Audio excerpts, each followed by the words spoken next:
do not understand how excited I was when I discovered that there was going to be a Love is Blind UK. Not only do I just love Love is Blind in general, and I think it's a great show, and I'm really happy that it is continuing, considering the reputation that it has got for itself in recent times. I really thought I could get more of an experience from a UK Love is Blind because I felt like maybe I could relate to the cast more because I know like what the social norms are in the UK and maybe not so much in America. Then they announced that Matt and Emma Willis were going to be hosting it, and I was fucking chuffed. You don't understand, like, Busted were my favourite band growing up, first of all. Absolutely love them. Emma Willis is just an icon. The fact that they're together. They said in an interview that they keep getting called a power couple and it's going right to their heads, but it fucking should because they absolutely are a power couple. I've been looking forward to it from the very first announcement, and I've watched all the trailers, and I watched the first look at the cast, and I made my snap judgments. I really thought I was going to go into this and I was going to know these people and know exactly what was going on and what their intentions were from the beginning. And I actually found that it was a lot harder than the US version. Maybe some of it is to do with that stereotypical thing of Brits have the stiff upper lip. We've got a lot more of habits of putting on a brave face, especially if we know people are watching, which obviously people are if you're on a TV show. So I feel like maybe there was a lot of things going on behind the scenes that we didn't really get to see when the cameras were rolling, and that made it a lot harder to get a read on people and the dynamics of the relationships. But I also think that I really learned a lot about myself through coming to know these characters, and I will talk a little bit more about that later. But yeah, just so you know, as usual, this is not exactly a review of Love is Blind. I'm going to be talking about it. I'm going to be talking about my emotions with it. But I do find that usually when I talk about it, I just kind of use it as an excuse to do free therapy and talk about general problems in the world of dating as opposed to what actually happened on the show. If that's something that you are into, feel free to stick around. I'm going to do a disclaimer before I start, as I always do. All of my opinions here are based on the show and the edit of these people that we got in the show. Obviously, everything they say can be manipulated to portray a certain storyline, and that's just something that comes along with being in reality TV. The things that I say here don't necessarily count as a judgment on the people themselves, but just as the character that they played in this show's dynamic. I thought about doing this couple by couple, but as usual, there is a lot of interweaving between them, especially at the beginning. So we're going to go through it in kind of chronological order from the pods to the weddings and just see how we get along. I'll start with Stephen and Sabrina because they're the easiest to do. Stephen and Sabrina are that one Love is Blind couple. You know the one. They're always in it. They literally connect from the first meeting. They don't really have any other connections or take anybody else very seriously. They get engaged pretty quickly. Reveal is very sweet and don't really seem to run into any problems. And their wedding is, everybody knows it's a sure thing, right? And that they're both going to say yes. And the kind of the reason that Love is Blind is here as a show, because there's always this one couple that it feels like they were meant to find each other, and Love is Blind was just the catalyst for that. It's a nice part of the show, and it's always a bit of like a palate cleanser when there's other drama going on in the show to cut back to this couple that you know is probably not going to be having any arguments. As much as it's the reason that the show is here and like evidence that the premise of the show does work, in a lot of ways these couples like Stephen and Sabrina, for me, they can set this unrealistic expectation. It's funny that they got me thinking like this as well. I've never thought this about any of the other Love is Blind perfect couples before, and for some reason these guys, they gave me a negative vibe, but we'll get into that later. Yeah, couples like this can set an unreal expectation. We can look at relationships like Sabrina and Stephen had in the pods and kind of base our idea of love on what they're portraying there. It's just not realistic. Even if you believe in the idea of soulmates, right? How realistic is it that you're going to run into them in this lifetime, this perfect person? The vast majority of us are going to have to find something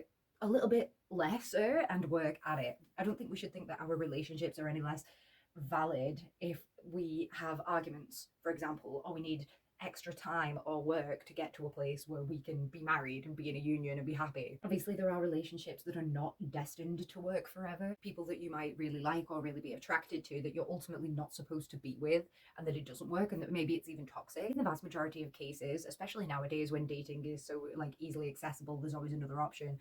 We discount people who we don't have that immediate perfect connection with. And I think that perfect connection is something that for a lot of people takes time and work, and is not necessarily something that just happens immediately off the bat. How are you expected to immediately know how to work and live with somebody that you've only just met? I also didn't have a lot to say about Maria and Tom in the pods. I initially judged Tom at this stage because he had a connection with another girl, Tasha, and their connection was a lot more emotional and a lot deeper.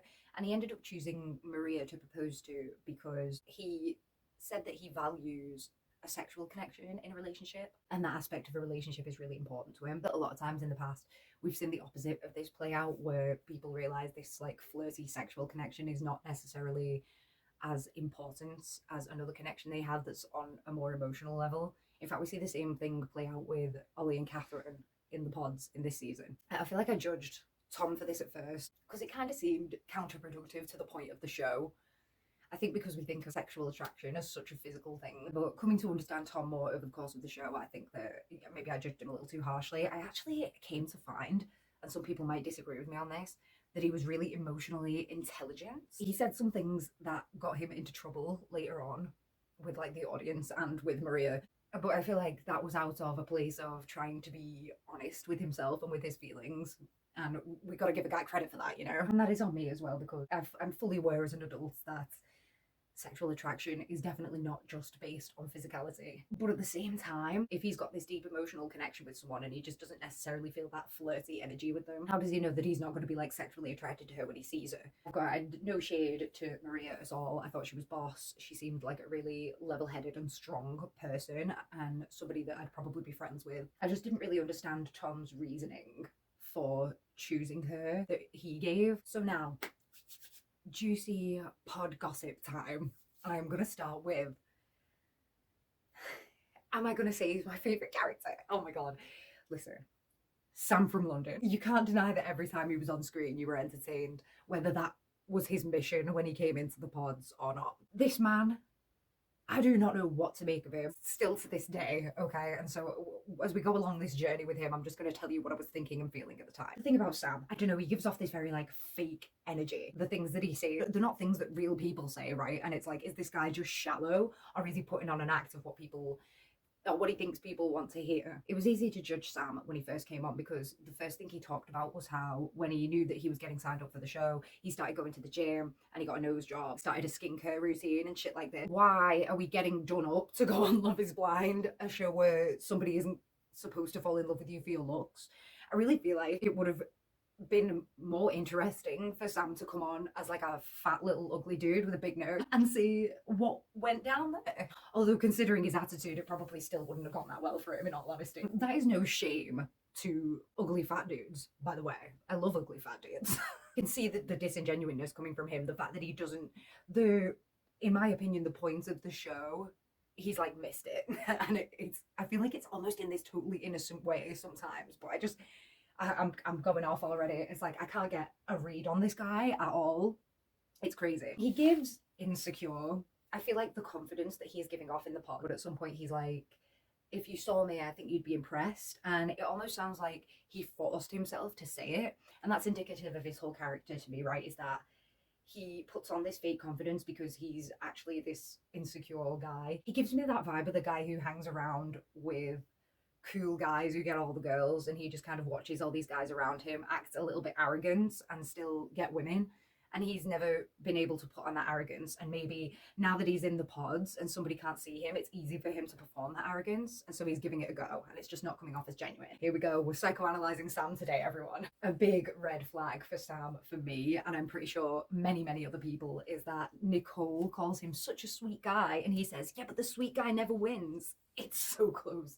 It's so close to nice guys finish last that it's not even funny. And I think all of us collectively groaned when he said that. The entire country, maybe the entire world. So Sam has a couple of connections, but one of them is Nicole. And Nicole is also talking to this guy called Benaya. It gets to a point in the pods where Benaya feels like he has to snitch on Sam to Nicole because he thinks that Sam isn't here for good reasons. He feels like he doesn't have the best intentions. He feels like he's here for fame, which, just based on what they showed us in the show, I can see why you would get that impression. I think a lot of people think that Benaya went in there to snitch to Nicole just because Nicole made this joke about maybe Sam wouldn't be able to pick her up, and Sam was kind of, he went back to the men's quarters and started freaking out in case Nicole was fat, basically. Benaya heard that, and that's when he decided to go and tell Nicole he thought Sam wasn't genuine, and people are like, what was it about that statement that made him say that, and was he just being a bitch? Is this a red flag for Benaya trying to sabotage? I think people have got to remember that Benaya wasn't just snitching on that one instance. He was there the entire time that Sam was in the men's quarters hearing the things that Sam was saying. Sam was putting his other connection, Jasmine, first and like putting all of his eggs in Jasmine's basket. Jasmine left him to pursue her relationship with another guy. He was like really upset. And then at the end of it, he was just like, oh, well, beggars can't be choosers. Guess I'm going to go with Nicole. And Benaya heard that. We specifically saw a reaction cam of Benaya hearing that. And Benaya's seen way more than we have of Sam's personality and has got this read on him that he's fake. And I think it really was out of protectiveness to Nicole that Benaya goes and tells her. While Benaya's in her telling her this, ironically, Sam is standing outside going, if the date goes really well, then that's it. I think it's really indicative of his attitude in that he thinks that one day with Benaya might change his entire dynamic and relationship with Nicole. He thinks that it's like a competition or a race. The feelings factor is not coming into it. And I don't know, I feel like the fact that he's so open and out there with the things that he says about it, the fact that he's not even trying to hide the fact that he thinks of it this way, it makes me think that he's just dumb and that he just doesn't understand how he's coming off. But again, I really don't know. So not only does Benaya choose to tell Nicole about Sam, even though everybody knows that when you tell somebody something like that about someone they love, it usually drives them closer instead of further away. And that's something that, you know, would not necessarily endear Benaya to Nicole, but he chooses to tell her anyway out of like this respect for her, which I like. She goes on to ask Benaya if he thinks he could see himself proposing to anyone, and Benaya is very honest, and he says that he's not quite there yet. Nicole doesn't want to hear this. Nicole, we haven't really said much about yet. She has been married before. First impressions of her is that she's also really in touch with her emotions, and she knows how to like express it really nicely. And I feel like she's this really calm, just like warm person. I feel like almost the way that she speaks really made me think that she was like this executive business type who wasn't going to take any shit. But she just fell hook, line, and sinker for Sam in a way that none of the other girls did. As the series went on, I really came to understand that Nicole was really just this hopeless romantic who wants to see the best in everyone. She's been through divorce, she's ready to find love again, and she really wanted somebody to give her the validation that she needed, to give her like the confidence to take that risk and to get married again and to risk getting divorced again, right? In this moment, Benaya doesn't give her that validation because he's being honest. And she goes immediately into a date with Sam, and Sam just tells her everything she wants to hear. Trust me, I'm here for love, I'm here for all the right things, I'm going to give you everything you want. And he proposes, right? And in like the heat of the moment, Nicole says yes, because he's told her everything she wants to hear, Brett. I think my important takeaway from this is that Benaya wasn't afraid to tell Nicole things that she might not like. And it's always better, I think, in a lifelong partner, to have someone who isn't afraid to tell you those harsh truths. You don't want somebody who's just going to lie to you and tell you that everything's fine, because then you end up in like months and months of debt from not paying one of the utility bills, Jack. Everybody knows that Nicole has made a mistake by saying yes to Sam. Even Nicole, she's literally shaking her head as she says yes to him. She goes outside and bursts into tears as soon as she's done it. Her body is telling her things that her mind is not yet ready to comprehend. She knows he's not here for genuine reasons. She knows he was telling Jasmine the same things that she was telling her, and that he was putting Jasmine first until she dumped it. Benaya has given her the confirmation. Jasmine's given her the confirmation. Even she herself has turned around to Sam and said, I feel like you're just telling me all the things I want to hear. For some reason, she's got like this mental block right now, because she likes the things that he's telling her, I guess. Anyway, it's the most dog shit reveal in Love is Blind history. Well, I rewatched it, and even on the second try, I mean, I think on the second try it was even more cringy than the first time, to be honest. It was fucking horrible. Sam comes out, and you can tell he's trying to make it into this like movie moment. He does it with the proposal, and he does it with the reveal. He says lines that are like adjacent to lines from film. It just sounds like he's making it up on the spot, trying to be this guy in the middle of a rom-com. He says trust me about 11 billion times, which is the telltale sign of a guy who is not to be trusted. He calls her eyes boring brown, and then to top it all off, he says, I think I love you. He said it at the end of the proposal as well. You've just proposed to this woman and you're saying, I think I'm falling in love with you, or I think I love you. It's weird. He doubles down on the fact that he said, I think I love you at the reunion. It's a new situation, and you know, I just saw her for the first time, and it was weird to say to her face that I love her. So I think he was trying to spin it as that he was trying to couch his feelings just in case anything went wrong, and he didn't want to tell this person that he loved them unless he was fully sure. You shouldn't have proposed to her if you weren't fully sure. And this is this other thing where I'm like, does he see this show as like a game show, as like a competition, just to see who gets furthest, and not actually a way that these other people are finding their forever partners? He's just a weird man, and everybody picked up on this, including Nicole. You could tell at the reveal that she knew the energy was off. Sam goes back and tells everybody that he's engaged, and a couple of the guys come over and like pat him on the back and say congratulations, and you can feel there's this really like lackluster energy, and this energy that the guys don't really like. Sam that much. When Benaya comes in to tell them all that he's just been dumped, everybody is fucking heartbroken for him, and all the guys gather around and they're all hugging him and patting him and saying nice things. And it's just very indicative of the type of person that both of these boys are, and the fact that Nicole made a fucking terrible mistake. Obviously, sometimes people can be massive sociopaths and can convince the people around them that they're a good person while being a total shithead at home. Think of your mum. Sorry, didn't mean to trigger you like that. But a lot of the time, I think it is really important to look around you and see how other people react to your partner. I've had so many people that I've been speaking to, and boyfriends and whatnot, who have actually been massive bullies to everybody except me. I know that that's like a romance trope where it's like, oh, they hate everybody who's not me. It's so sweet. I don't like that. I don't like to be the girl who's associated with the guy that everybody hates. Am I going to use this as an excuse to talk about my boyfriend, who I love dearly, and who I will use any excuse to talk about? Probably. It's such a massive draw for me to him. Everybody almost looks up to him and like sees him as that guy who you can go to if you have a problem, and who will be like judgmental towards you and he'll help you. I really love that about him. And so especially for me to see these very disparate reactions of the boys to Sam versus Benaya, that was really powerful for me. That was like the icing on the cake that Nicole had made this horrible, terrible mistake. When everybody else goes on the honeymoons, Nicole and Sam actually stay back and end up splitting up. Nicole chooses to meet up with Benaya and see how that goes. He walks around the corner into this fucking coffee shop, dude. They lay eyes on each other and they just don't stop smiling. Ever. They never stop smiling through the entire series. They're fucking still smiling at the reunion. I don't give a fuck. Spoilers, dude. Oh my god, they are so in love with each other and I just fucking love it. People have their doubts because of the way that the relationship started. I don't give a fuck. I love them and I love their love. Every time they try and interview Benaya about how he feels about Nicole, he just ends up deliriously laughing. It's insane. They are delirious for each other. I fucking love it. The reveal in a coffee shop was far, far better than the reveal between Nicole and Sam. The vibe was fucking off. That will go down in history as one of the worst reveals in Love is Blind ever. I think I love you. Nobody's ever loved me. Let's move on. Let's move on to Kat and Freddie.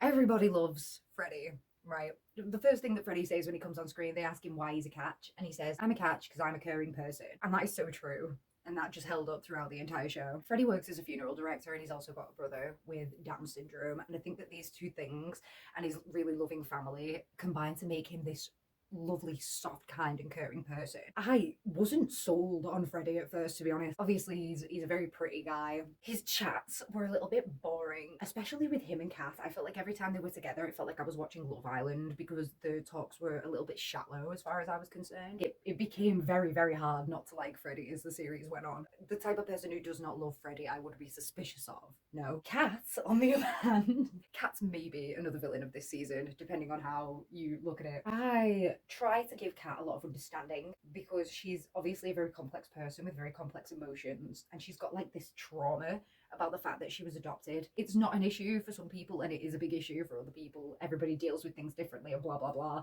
So I try to give her a lot of understanding and love in that regard, but I just don't fucking like her. The vibe that she gave even from the beginning, I was just not feeling it. That's the energy you're gonna be getting from me concerning Kat. There's not really a lot of drama with Kat and Freddie at the beginning. Kat is speaking to Ollie as well, and Ollie has another connection called Demi, and I'm going to speak about them two first before I get into the love triangle. So Ollie begins by saying that he usually dates with his eyes, and I don't know about you, but I'm still hurt by Clay in US season 6. So I immediately wrote Ollie off. He's gonna hurt me. I don't want to trust this man. During the course of watching the season for the first time, I realised that Ollie was really giving it his all. He understood the assignment, he understood what the show was about, he knew what he was there for, and it was not to date with his eyes. He really made some mature decision. At the end, I was like, oh, Ollie's gone through this massive journey, he's changed so much. For me, that was a lot of like my own judgments of Ollie being cast onto him at the beginning, because when I watched little bits of the series back, I could see that Ollie had always been this really well-spoken person, and he was really in touch with his emotions. It was just that sometimes those emotions were difficult for him to express, and I feel like in those moments where he did struggle, I didn't give him as much grace as I should have done, considering how well put together he was the rest of the time. And this is one of those things that I'm talking about. Like, I judged these men. I judged these men on sight, okay? And we'll talk about that later, but I do feel bad about it. One thing that really warmed me to Ollie after this whole love triangle thing at the beginning was when he went on his honeymoon with the woman that he eventually picked. No spoilers here, sis. He said that he and his fiance were waiting to have sex because they didn't want to rush that physical connection and end up leaving the emotional connection behind, which, especially for someone who's used to building that physical connection first and then getting the emotional, I think it's, first of all, it shows a lot of restraints, obviously, and then as well, it's just a really mature decision, and it's something that he recognized was important for him to do. Really, it made me take more notice of Ollie after like dismissing him so early on. It's so judgmental of me to say that because he's just being honest by saying, oh well, I usually do with my eyes, but guys, Clay hurt all of us, okay? We all had faith in Clay, and it bit us in the arse. And now we've got trust issues with guys, nice guys like Ollie. So Ollie is speaking to Demi. Demi was made in a lab. As far as the series goes, Demi is the perfect person. She's the best girlfriend. She's the best mate. She's so chill and calm all the time, and she always somehow knows the right thing to say. Demi's a fucking G. There is tension between Demi and Kat in the pods because they're both speaking to the same guy. Kat suspects this, but Demi's thing is that she's keeping her dates to herself. She's keeping her emotions to herself. Kat, in her interview, says that she thinks basically that it would be rat of someone to keep a connection with Ollie from her when she's so open about it. There's not like a correct way to go about how you speak to the other girls when you're dating in the pods. If you want to be open and honest about it, you can be, and if you want to keep it to yourself, you can be. I think the problem lies in judging the other girls for that, like Kat does. Entirely up to Demi if she wants to keep her connection secret and not like blab about it to you, especially if you're a person who's also speaking to that connection. I feel like that doesn't make sense. It just breeds jealousy, and it seemed like these two at the beginning were actually kind of mates, and then that fizzled out a little bit. I feel like Kat had this like resentment to Demi for not telling her how close her and Ollie were, but maybe Demi just didn't want to ruin Kat's connection with Ollie by introducing this jealousy into it, right? Like maybe she was doing a courteous thing. You can't force somebody to like go against the way that they want to go about the experiment just because you want to know how well they're getting along with the guy you're getting along with. So the way that it all ends up is Ollie goes into the pods to break it off with Kat because he realizes that their relationship is more flirtatious and sexual, and his relationship with Demi is more emotional and something that he could see being more long-term. When he gets into the pod, Kat cuts in front of him and she's like, no, I'm going to break it off with you first, I'm going to make it easier. Basically, she says to him, I'm going to let her have you, is the way that I read it. This was a really good PR move from Kat, right? Because it made her look really considerate and like she didn't want the drama and like a good person. But in my opinion, not just from like a snap decision based on when I was first watching this, but from getting to know Kat throughout the series, as the edit portrayed her anyway, I really do think that Kat stepped away from Ollie to kind of indirectly keep the door open. She's not saying, oh, I'm stepping away from this because I like my other connection more. I'm stepping away from this because I don't think it would work between us. She's saying, I'm stepping away from this because that's it. Like, I'm letting Demi have you. The way that that can read is maybe in the future when there's not these other connections, something can go on between us because it's complicated and I don't like drama, but it doesn't mean that I don't like you, right? It sounds a bit wild, to be fair, but I have been a toxic girl. I'm friends with many a toxic girl, and let me assure you that this is the way that their minds work, okay? She's stepping away, and it's like a power move on Demi as well. It's like, you can have him, but just know that I can steal him from you at any moment. Maybe that part wasn't necessarily so much meant, but it's the same psychology, right? She's saying to Ollie, I'm stepping away to make it easier for you to pursue this other connection so that you know there's no hard feelings for the future. That's a good way of putting it. I also think that straight up Kat just didn't like having the competition. She did make this derogatory comment about Demi's looks. She was a little bit offended at having someone that she didn't consider on her level in competition with her, I guess. Even though, oh my god, like every time Demi came on screen, I was like, this girl, this creature was made in a lab, right? Because she is absolutely gorgeous and she's sane. How is that fair? So Ollie ends up with Demi and Kat ends up with Freddie, and Ollie says it should be. I find that when I'm watching these Love is Blind seasons, I always want everything to work out in a way so that everybody like gets someone and these love triangles are resolved in a way where everyone's happy. And unfortunately, that's not always the way it goes, and I was just kind of pleased that that was the way it went this time, if only for a short while. The one couple we have left is Bobby and Jasmine. Jasmine was speaking with Sam for a time, but she quickly came to the conclusion that he was telling her everything she wanted to hear as well and broke it off with him to pursue her relationship with Bobby.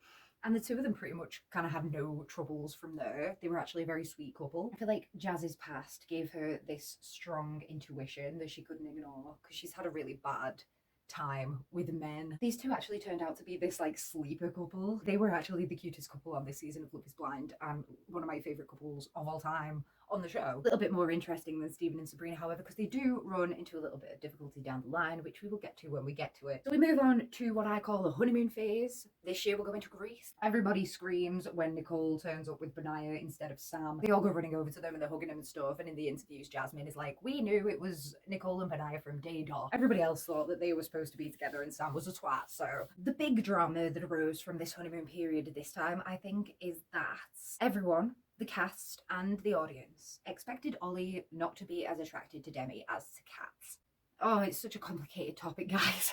I don't even know if I'm ready to articulate this right now, but it really made me angry to see this reaction from so many people, simply because Kat is more, and I don't even want to say it because I don't believe it myself, but Kat is more like conventionally attractive than Demi. And for me, I think Demi is just absolutely mind-bogglingly gorgeous, and that's no offense to Kat. Like, she's obviously just not my type. It just fucks me up, man, because I don't know where the bar is. Do you know what I mean? Like, there's such different looking people, but yet both so lovely in their own ways that it's like, why is there even a line? It pissed me off that so many people thought that Ollie wouldn't be attracted to Demi simply because she's not, I don't even know how you would say it, like the typical cliched societal standard, right, that Kat kind of lives up to. Like, Ollie never discussed his type, at least not that we got shown. So the fact that everybody was kind of judging Ollie as well, like expecting him to be kind of shallow in that way, without kind of knowing any of his history or the kind of girls that he likes or looks up to or fancies or whatever. It's just, there was something about it that just left a really bad taste in my mouth. And I feel like that's an issue with us as a society and not Ollie. It was very obvious from the reveal that Ollie was really attracted to Demi.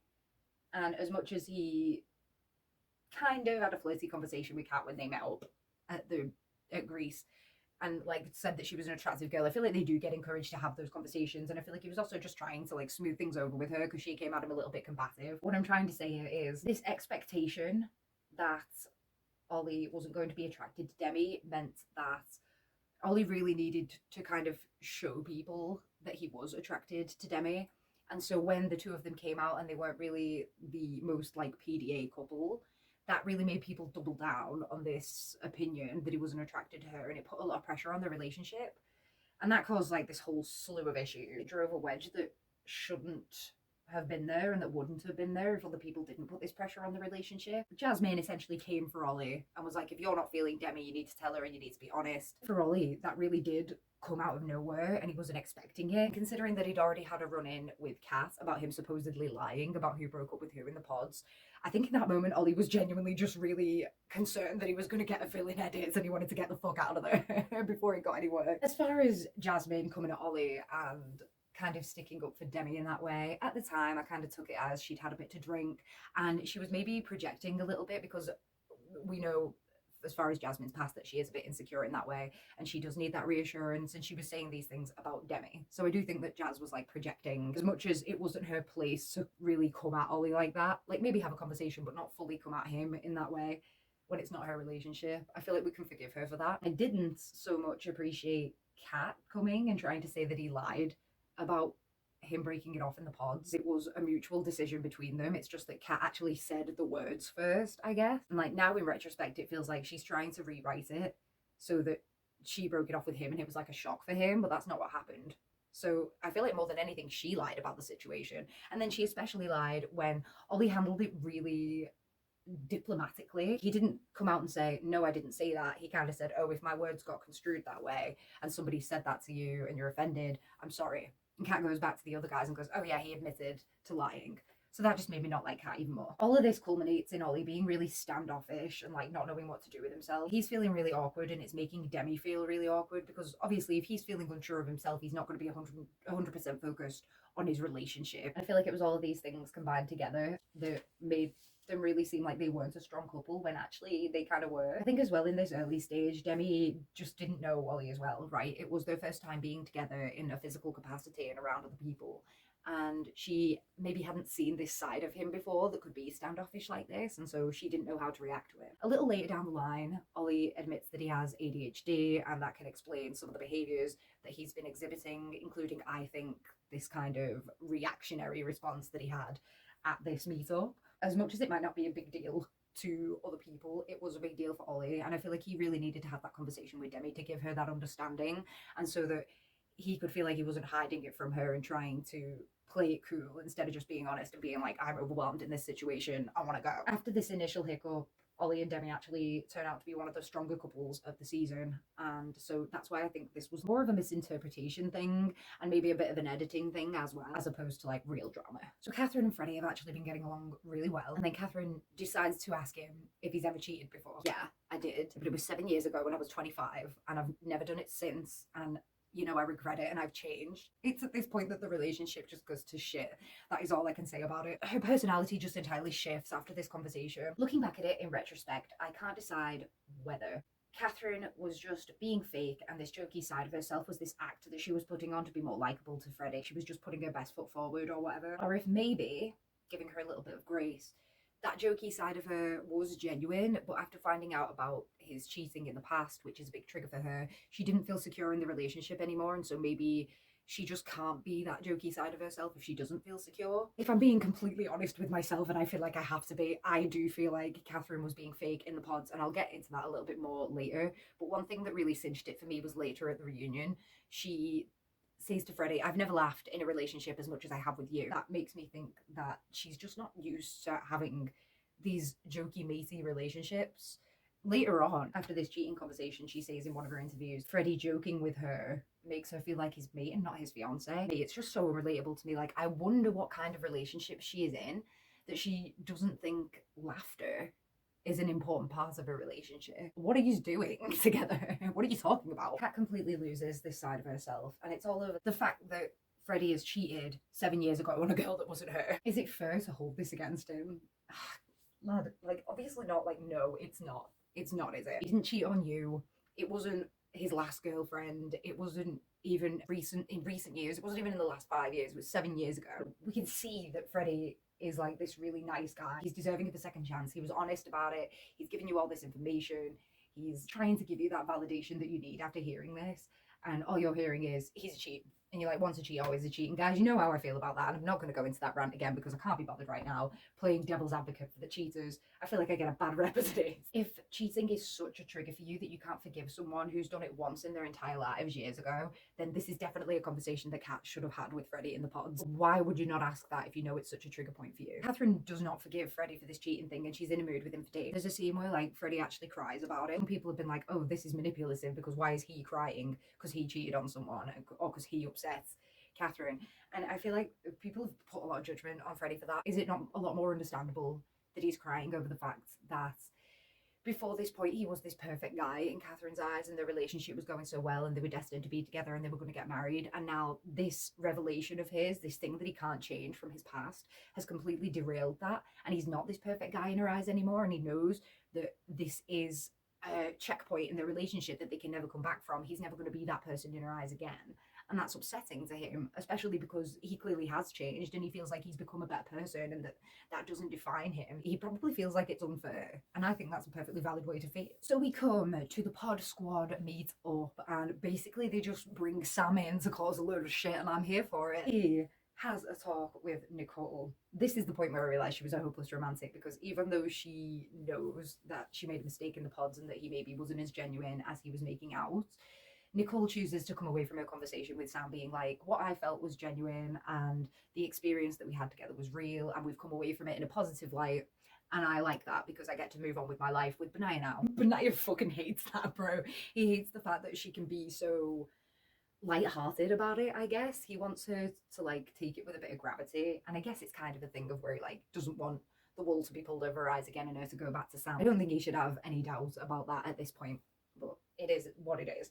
He chooses to go and have a conversation with Sam, get it off his chest that he feels like Sam was disrespectful towards Nicole, because I suppose they did never hash that out in the pods. As much as Benaya went and like snitched on Sam essentially to Nicole, she never like revealed that to Sam, and so I guess Sam thought they were in like a healthy competition in some kind of a way. So Ben comes at Sam and he's like, you're a dick and I don't think you're here for genuine reasons and I think you were disrespectful to Nicole. Sam comes out and says, well, mate, do you know that Nicole wanted to sleep with me when we were at mine after we went home from the pod? I think it's interesting to note here that Sam did discuss a similar situation with Nicole, but when he discussed it with Nicole, he said, "You wanted to get physical with me," and I said no. And when he says it to Benaya, he's like, "She wanted to sleep with me," and I said no. It would be perfectly reasonable to think that Nicole wanted to explore a physical connection with Sam in order to make it more comfortable if she thought that there was an awkwardness, you know, to try and make the relationship work. We've talked before about how you don't want to be the person who's not attracted to the guy on the other side of the wall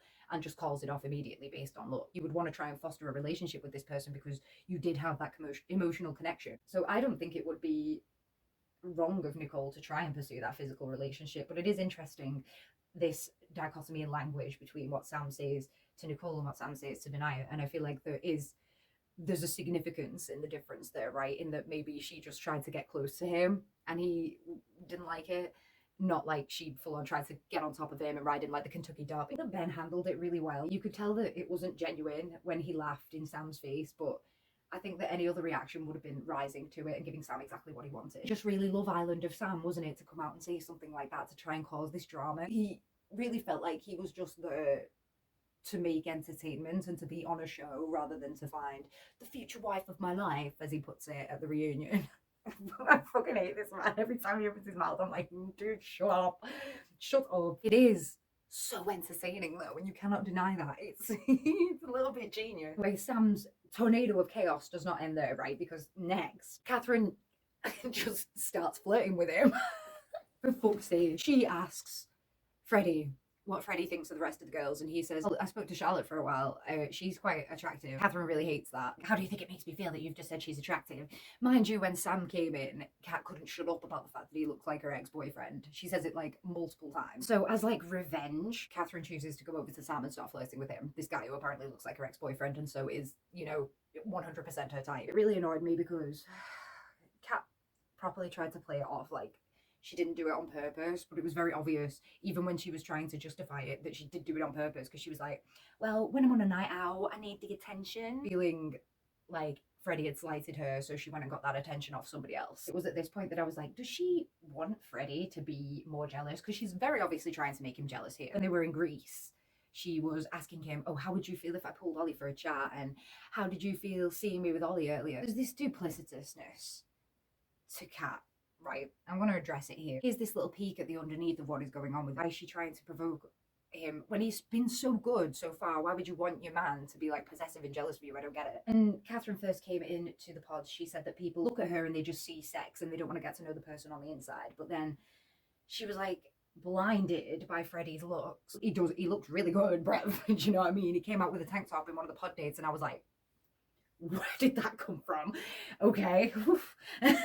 She was the only one that came right out and was like, "Yeah, we had sex twice in the honeymoon thing." She was the only one who didn't come out the day after and was like, "Oh, we made a more of a romantic connection," and blah blah blah. She was talking about the sex, and then she got annoyed when Freddie said that he wouldn't notice if she was completely naked. He's not as bothered about sex as he is about the emotional connection with her. She got like annoyed by that. He literally came into the pods talking about how you didn't want somebody to see you for just sex, but then you're annoyed when you find a guy who's just exactly like that. Catherine doesn't know what's good for her. It's that, or she was just being completely fake. And the more I talk here, I was coming in here with such half and half attitude on Catherine, and the more I talk here, the more I'm like, this bitch was fake as fuck. Oh my god. I'm about to get really irritated because about her talking with Sam, Catherine saying, "I don't think that I'm flirting, but sometimes I think I can be perceived as flirting." And it just really fucking pisses me off when grown women say that, you know? It's an alright excuse when you're a teenager and you don't know what you're doing and you don't know as much about like male-female relations as when you're older, but as a grown woman, you know these things. You know how men respond to certain things that you do, and you know that there's certain stuff that you don't do with men that you don't particularly know well, so that you don't come off that way, especially if you do have a boyfriend, or in your case a fiance. If that's something that you have grown up with, and like, you know, you've often been perceived as flirting when you're not, that's something that you have to like temper in yourself if you want to be respectful to your fiance. If you're single, by all means let the flirt flow free, pretend you didn't know about it later, whatever you got to do to sleep at night. But we all know that you know what behaviours have been perceived as flirting before and that you could do something about it in this situation, but you didn't, because you're doing it on purpose. Step away from Sam. Stephen and Sabrina, perfect as usual. Maria and Tom, not really having many issues. at the moment. So we will move on to the in real life, living together, meeting families situation. I'm actually going to talk about Maria first because we've not talked about her and Tom for a while. So I really respect Maria. First of all, I think she's great. I think she's a really strong woman. I don't obviously understand the background that she comes from. I don't really know a lot about it. And so I don't really know about the values that she's speaking about wholeheartedly. The way that I understand it is like the background she comes from is very traditional. And the way that Tom views the world and dating is very modern. Maria comes into the experiment and she's like, oh, dating is frowned upon in my culture, but I'm gonna do that. But then there are a lot of values when it comes to Tom and like paying for stuff, being the man, and her getting to stay at home and be a mother. Those are more traditional values that she wants to hold on to. And so it seems that she's picking and choosing which values from her culture are like important to her still. And there's nothing wrong with that. You follow your own truth, right? But it's obviously going to be hard for somebody to follow along with that, I guess. There's nothing wrong inherently with any of these values, but they're just values that don't necessarily go together. And so I feel like that's a bigger conversation that the two of them need to have, and that they were having through the course of the series. I think I can see that Maria is very passionate about the values that she does uphold. It's very hard for her to maybe see a different opinion sometimes, and I feel like she was very set on changing Tom's mind about a lot of things. Essentially, Tom said that he made a snap judgment about her when he found out she was a makeup artist, basically because he thought that she might be a bit superficial considering makeup's all about your looks. Maria takes that really to heart, and she kind of makes it her mission throughout the rest of the series to make Tom aware that he's like this horrible judgmental person, basically. I feel like she didn't give a lot of Tom the same courtesy of like trying to not like teach her a different way, but maybe just even like make her think a different way. I'm saying I don't necessarily want to raise my daughters like that. She got really offended by that and said that her mum had raised her daughters like that, so what is he saying? But he's not saying that there's anything wrong with raising your daughters that way. It's just not the way that he would necessarily teach his daughters. She just seems like a very hard-headed person. Didn't necessarily blend with Tom being such an open person and such a person who was willing to change, which is what I saw in their relationship. I don't even think it was this massive egregious thing that he did by making this like little snap judgment about her. It wasn't like he said, oh, I considered not dating you because I thought that. He just made an assumption. Maybe she's a bit concerned with her looks, or she's a bit of a girly girl because her job centers around makeup. And I would assume that you're not doing this job if you don't like makeup, right? Easy assumption to make. Is it a nice one? Not necessarily, but I don't think it's massively nasty either. And it clearly wasn't such a long-lasting influence on him that he chose not to be with her in the end. Clearly thinks that she is a great woman, and I think that her getting so offended all the time by these implications of what he said rather than listening to what he's actually said really was detrimental to their relationship. Bobby and Jasmine have been perfect up until this point, and then Bobby meets Jasmine's mum. This couple was really nothing to me throughout the rest of this series. I quite like Jasmine. I like the fact that she had Demi's back because I think Demi's sick. Other than that, they were just another couple like Steven and Sabrina, where it's like there's not much going on, so there's not much that I can root for almost and grab onto. Meeting Jasmine's mom was a big turning point for me because I feel like it gave me so much clarity and understanding about who Jasmine is as a person.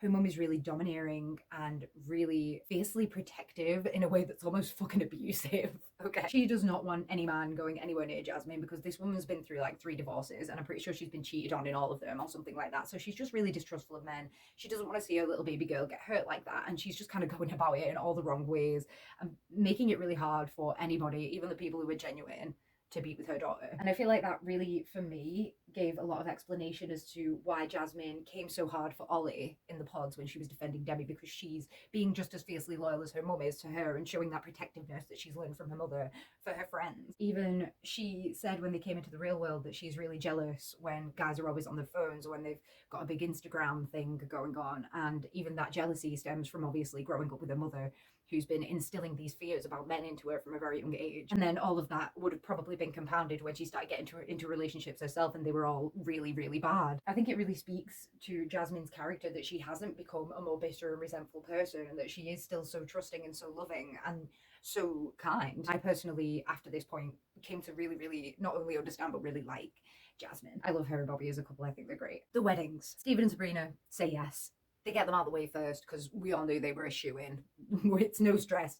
We are getting that out of the way and getting straight to the drama. Tom says no to Maria even though she said yes. Their values were too different and they just hadn't had enough time to really hash out what their future would look like with like a balance of those values. I feel like Maria was like really offended by this. She's this really hard-headed person. I feel like she's also really, really proud. And I mean that in such a good way, by the way. I really admire her as a person. It's just that I feel like this slice of him saying no with the altar was like too much for them. I feel like their relationship just did not continue from there. They did a good job of like discussing things, and I felt like they could have really turned into a strong couple if they felt like they could kind of fight through that, but I guess not. Cole and Benaya obviously say yes. Oh my god, and thank God for it. As much as they had a difficult beginning, these two were just meant to find each other. They are somehow so well suited. Seeing them together and seeing their vibe and their energy, I really understood that they were just kind of meant to be together. So obviously they say yeah. They save Freddie and Catherine to last. And I was really scared because I thought it was going to be like 2 yeses, because I really didn't think they were going to end the series on a no, but they did. And it was Freddie. Catherine actually said yes. Oh God, it was awful. I really felt like she wasn't sure of herself though when she said yes. Didn't sound happy about it. She sounded like she was saying it as like this big actual leap off a cliff. Right before she went out to the wedding, Freddie had left her like a note and some earrings. Catherine wasn't sure up until she saw those earrings, and then she was really reassured by this physical gift. And that's why she said yes. I don't know whether it's just like the thing of like, oh, why would he get me a gift if he wasn't going to say yes? That's really weird. There was a comment at the reunion made by Freddie. I felt like if I didn't get you a gift, I would have got like backlash for that.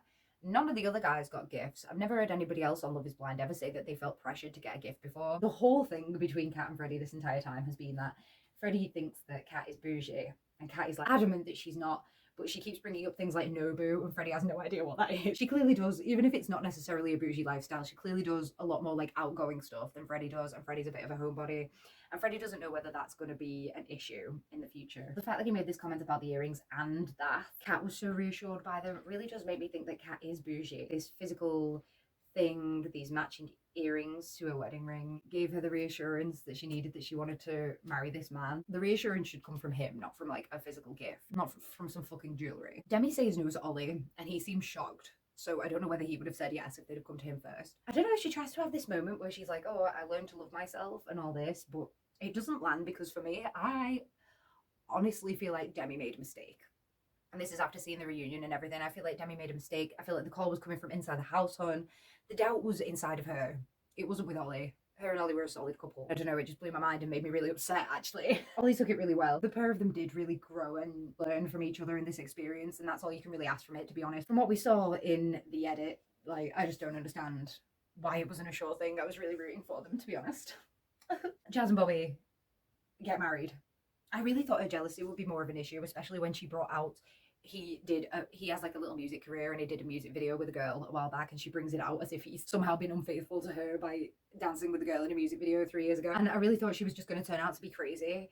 But the thing about Jasmine is she's really self-aware and she can like joke about it. Bobby also gives her the reassurance that she needs, so she's never going to get in her head about things and turn into this crazy girl. So they actually turn out to be a really nice couple, and I do actually really love them together. Let's talk reunion. I said right at the start that I wasn't feeling Steve and Sabrina as the it couple. They really made me start thinking about how it couples on Love is Blind can be like a detriment to love and relationships in general. Like, it's weird because as much as like the it couple on each season can be boring and it's like, oh, there's no drama here, so doesn't really make for good television, you do always really enjoy the couples. It's always really nice to see them get married and stuff. But I was just entirely unimpressed by Stephen and Sabrina's entire relationship. I just wasn't feeling it. Maybe my intuition was better than theirs, because it turns out that they fucking split up 4 months after the show finished because they couldn't handle it long distance, apparently. Maybe it could have worked if they didn't have to do the long distance thing, and if Sabrina wasn't so fucking mad still. They bring Sam on. I started screaming. My final opinion on Sam. Maybe Sam does believe everything he's saying, right? Even if he does, all that means is that he's immature. He doesn't know what love is. He's never felt it before. He wasn't ready for marriage. And I don't even think he's ready for a relationship. I think he's ready for therapy. And if he was putting on an act, congratulations, it was great. Something interesting that got said here that goes towards it all being an act is that Nicole said Sam reacted badly to her wanting to continue the relationship off camera instead of going to Greece. But I don't know if I might have pitched a tantrum as well if somebody was making me miss out on a free holiday. So they show footage of Nicole and Benaya after their first date, and it just made me so elated. I said before that they saw each other for the first time and never stopped smiling. They met each other and just both of them got set on fire, and I have no idea how she ever chose Sam over him after having that reaction. The bitch was jumping around in the fucking pot. She was pogoing about the place, and she chose Sam. Maybe she's not a hopeless romantic, maybe she's just an idiot. Or conversely, maybe those are the same thing. Catherine comes off very different in the reunion. Even the way that she talks sounds different. I don't know, she just seems like a different person than was portrayed in the show. And I don't think that entirely comes down to editing, right? In the pods, one of the guys, I think it might have been Ollie, said that he wasn't sure about Catherine because she seemed to be putting out what every guy wants. I feel like a lot of Catherine's beef is that she really wants to be accepted. She really wants to have a family of her own because she was adopted. So she went into this experiment ready to pretend to be whatever the other person needed in order to go forward with it. She maybe pretended, maybe, I don't know, to be this like fun-loving, not bougie person for Freddie. You're never going to find your people without authenticity. I don't think that there's anything wrong with being a bit bougie. Catherine really reminds me of my sister, which is really weird because I've been saying I hate her this whole time, but like, I love my sister, but she's not somebody that I would ever be friends with, if you catch my drift. I have a deep understanding of my sister and I've grown up with her and I love her, right? So it's not the same vibe. My sister's really, really bougie like that, and she's with a guy who also likes the finer things in life and who has a job that can accommodate that, right? So it doesn't matter.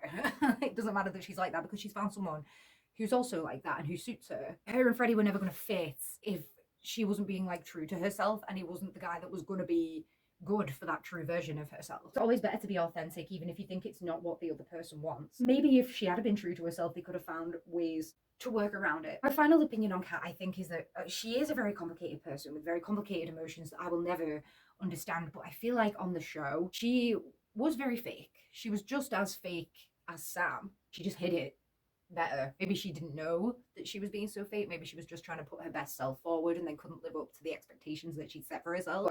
Kat did not come off very well for me. My last note as far as the reunion goes is on Demi. I loved Demi through the show so much. It's weird because I feel like the edit almost made her too perfect, and I've seen this reflected in a few other people's reviews of the show. She got portrayed as too perfect, right? And so at the reunion, when she was a bit more unedited, let's say, and especially in interviews that I've watched after the show has ended, I think that Demi comes across as a bit of a bitch. But I don't think it's because she is a bitch. I just think it's because the reason that she came across so chill in the show is because she's very unbothered by things and she's able to let things go very easily. And that letting go can seem a little bit cold. But because the show portrayed her as this warm, loving, calm, collected person, her showing anything but this perfect version of herself feels bitchy to me. And I think that's wild. I think that's wild. Them showing her in such a good light has been like detrimental to her afterwards. Because I've seen people be like, oh, Demi's actually kind of a bitch now that she's outside the pod. For me, a lot of people say that like Demi grew through this experience and she's so much better now. For me, I'm like, and this is just my opinion, like, Demi, you do you, girl, and I hope you're happy in life, but I feel like Demi just really made a mistake and she ran away from the relationship with Ollie. I don't know. In conclusion, this season, the first season of Love is Blind UK, felt more real. It felt more authentic. You know, like the first season of the US one, people were just here for more genuine reasons this time, I feel. And I feel like they also benefit from having an older cast who are actually in the ballpark for being ready for marriage and know themselves in that capacity, blah, blah, blah. I feel like the thing that I learned about myself through this season, I judged the hell out of a lot of these people based on initial reaction, right? Because I felt like I'd seen so many of these guys before in people in my own life. And I was pleasantly surprised by so many of them that I feel like I will in future be less quick to judge people on vibe alone. Well, that's another one done, isn't it? I can't wait for the next US season. Can you?